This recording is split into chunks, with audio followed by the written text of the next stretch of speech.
Joshua chapter 10. Now it came to pass when Adonizedek, king of Jerusalem, had heard how Joshua had taken Ai, and had utterly destroyed it, and he had done to Jericho her king, so he had done to Ai and her king, and how the inhabitants of Gibeon had made peace with Israel, and were among them, that they feared greatly, because Gibeon was a great city, as one of the royal cities, and because it was greater than Ai, and all the men therefore thereof were mighty. Wherefore Adonizedek, king of Jerusalem, went unto Hoham, king of Hebron, and unto Piram, king of Jarmuth, and unto Japhia, king of Lachish, and unto Debechar, king of Eglon, saying, Come up unto me, and help me, that we may smite Gibeon, for it hath made peace with Joshua, and with the children of Israel. Therefore the 5 kings of the Amorites, and the king of Jerusalem, the king of Hebron, the king of Jarmuth, the king of Lachish, the king of Eglon, gathered themselves together, and went up, they and all their hosts, and encamped before Gibeon, and made war against it. And the men of Gibeon sent unto Joshua to the camp of Gilgal, saying, Slack not thy hand from thy servant. Come up to us quickly, and save us, and help us. For all the kings of the Amorites that dwell in the mountains are gathered together against us. So Joshua ascended from Gilgal, he and all the people of war with him, and the mighty men of valor. And the Lord said unto Joshua, Fear them not, for I have delivered them into thine hand. There shall not a man of them stand before thee. Joshua therefore came unto them suddenly, and went up from Gilgal all night. And the Lord discomfited them before Israel, and slew them with a great slaughter at Gibeon, and chased them along the way that goeth up to Betharon, and smote them to Azekah, and unto Makkedah. And it came to pass, as they fled from before Israel, and were in the going down to Beth-horon, that the Lord cast down great stones from heaven upon them unto Azekah, and they died. And they were more which died with hailstones than they whom the children of Israel slew with the sword. Then spake Joshua to the Lord in the day when the Lord delivered up the Amorites before the children of Israel. And he said in the sight of Israel, Sun, stand thou still upon Gibeon, and thou moon in the valley of Ajalon. And the sun stood still, and the moon stayed, until the people had avenged themselves upon their enemies. Is not this written in the book of Jasher? So the sun stood still in the midst of heaven, and hast not to go down about a whole day.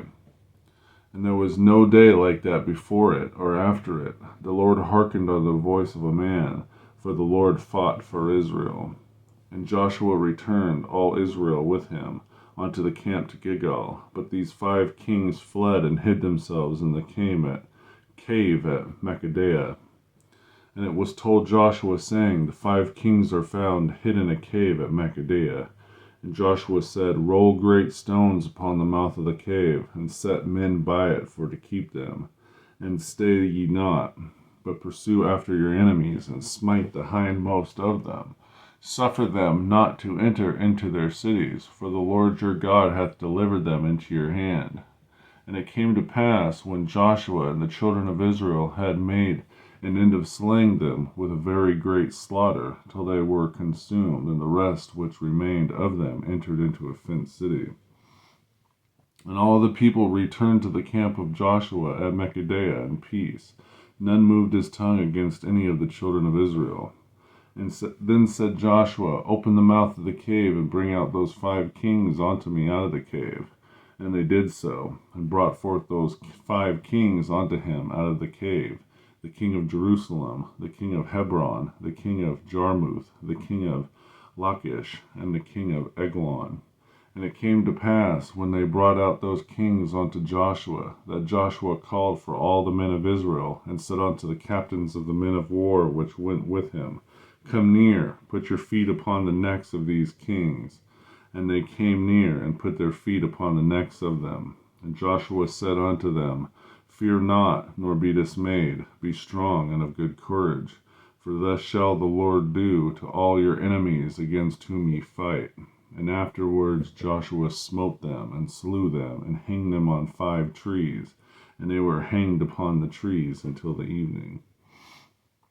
And it came to pass at the time of the going down of the sun that Joshua commanded that they took them down off the trees, and cast them into the cave wherein they had hid, and laid great stones in the cave's mouth, which remain unto this very day. And that day Joshua took Makkedah, and smote it with the edge of the sword. The king thereof he utterly destroyed, them and all the souls that were therein. He let none remain, and he did to the king of Makkedah as he did unto the king of Jericho. Then Joshua passed from Makkedah, and all Israel with him, unto Libnah, and fought against Libnah. And the Lord delivered it also, and the king thereof into the hand of Israel, and he smote it with the edge of the sword, and all the souls that were therein. He let none remain in it, but did unto the king thereof as he did unto the king of Jericho. And Joshua passed from Libnah, and all Israel with him, unto Lachish, and encamped against it, and fought against it. And the Lord delivered Lachish into the hand of Israel, which took it on the 2nd day, and smote it with the edge of the sword, and all the souls that were therein, according to all that he had done to Libnah. Then Horam king of Gezer came up to help Lachish, and Joshua smote him and his people, until he had left him none remaining. And for Lachish Joshua passed unto Eglon, and all Israel with him, and they encamped against it, and fought against it. And they took it on that day, and smote it with the edge of the sword, and all the souls that were therein utterly destroyed that day, according to all that he had done to Lachish. And Joshua went up from Eglon, and all Israel with him, to Hebron, and they fought against it. And they took it, and smote it with the edge of the sword, and the king thereof, and all the cities thereof, and all the souls that were therein. He left none remaining, according to all that he had done in Eglon, but destroyed it utterly, and all the souls that were therein. And Joshua returned, all Israel with him, to Dibir, and fought against it. And he took it, and the king thereof, and all the cities thereof, and they smote them with the edge of the sword, and utterly destroyed all the souls that were therein. He left none remaining, as he had done to Hebron, so he did to Dibir, and to the king thereof, as he had done to Libnah, and to her king. So Joshua smote all the country of the hills, and of the south, and of the vale, and of the springs, and all their kings. He left none remaining, but utterly destroyed all that breathed, as the Lord God of Israel commanded. And Joshua smote them from Kadesh Barnea, even unto Gaza, and all the country of Goshen, even unto Gibeon. And all the kings and their land did Joshua take at one time, because the Lord God of Israel fought for Israel. And Joshua returned, and all Israel with him, unto the camp to Gilgal. Joshua chapter 10.